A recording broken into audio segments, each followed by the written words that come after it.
AXA Bank vient d'annoncer le lancement de son API, de son API bancaire, et donc l'ouverture et l'accès à ces fameuses données sensibles et clients à des éditeurs tiers, à des partenaires, donc qui peuvent être des entreprises spécialisées dans le online ou mobile, petites entreprises potentiellement, des entreprises qui donc auront survécu le processus de sélection, et donc des entreprises qui sont jugées potentiellement comme apporteurs de valeur pour les clients donc, de AXA Bank. C'est intéressant de voir que les banques, donc, depuis quelque temps déjà, étudient cette possibilité quant à ouvrir et donner accès à leurs données de manière très sécurisée via donc, des kits SDK ou des API bancaires. Mais peu de banques ont franchi le pas au niveau mondial. Donc ça fait plaisir de voir d'ailleurs des banques françaises qui se situent donc en tant que pionnières dans ce domaine qui est de plus en plus indispensable. En effet, les banques n'ont pas la capacité forcément à innover, surtout sur ces domaines donc très pointus qui demandent des qualités ou une expertise très précise au niveau du mobile, au niveau de la banque en ligne.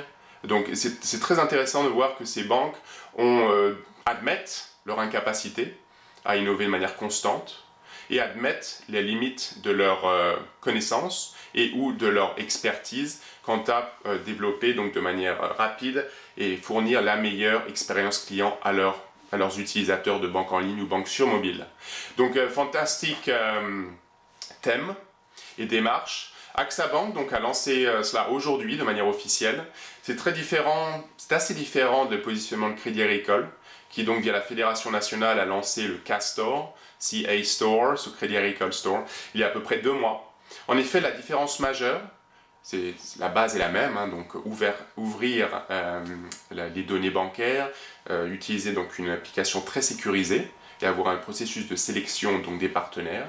Cependant, le Crédit Agricole se démarque car, fier et fidèle à ses valeurs depuis la date de création, le Crédit Agricole décide non seulement donc d'inviter des éditeurs ou des sociétés à intervenir et à créer des applications, mais le statut de cet engagement, donc via une coopérative digitale, est tout à fait unique. Et encore une fois, fidèle aux valeurs du Crédit Agricole. Donc cet aspect est très intéressant, sachant que toutes ces sociétés qui rejoindront la coopérative auront droit à la parole et pourront donc impacter les développements futurs de cet écosystème et donc de cette entité. Donc, coopérative digitale, d'accord. AXA Bank, donc, qui a l'air de fournir et de créer une sorte d'App Store et d'écosystème plus classique, un peu comme Apple donc, et l'App Store, avec donc, un processus de sélection également. Mais AXA a décidé d'utiliser une autre carte au niveau de la promotion notamment, dans la mesure où la banque va organiser et a annoncé donc le lancement d'un concours et de la première édition du concours. Donc on peut imaginer que le concours sera potentiellement annuel, où donc AXA Bank invite des éditeurs tiers, des sociétés donc, intéressées par le projet, à soumettre leurs idées d'application, d'accord ? Et le gagnant se verra remettre donc une récompense de 50 000 €.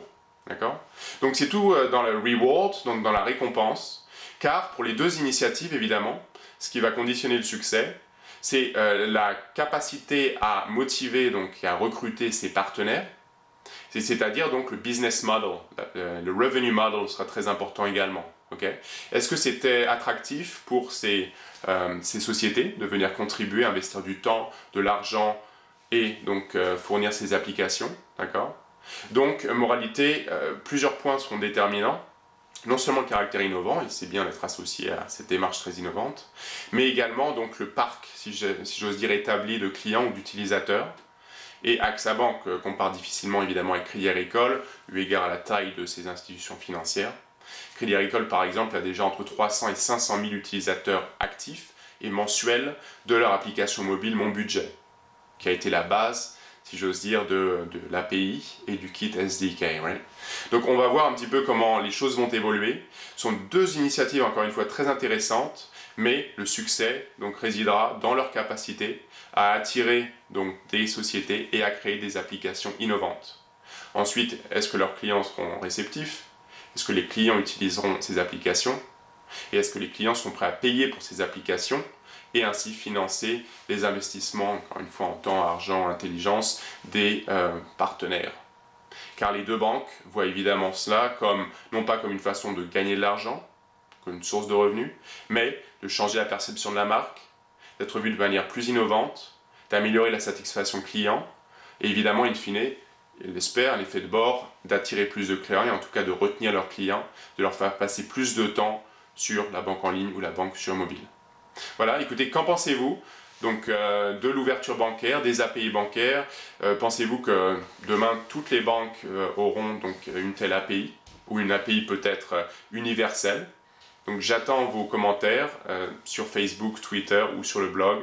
Écoutez, c'était Christophe Langlois, Visible Banking, London UK.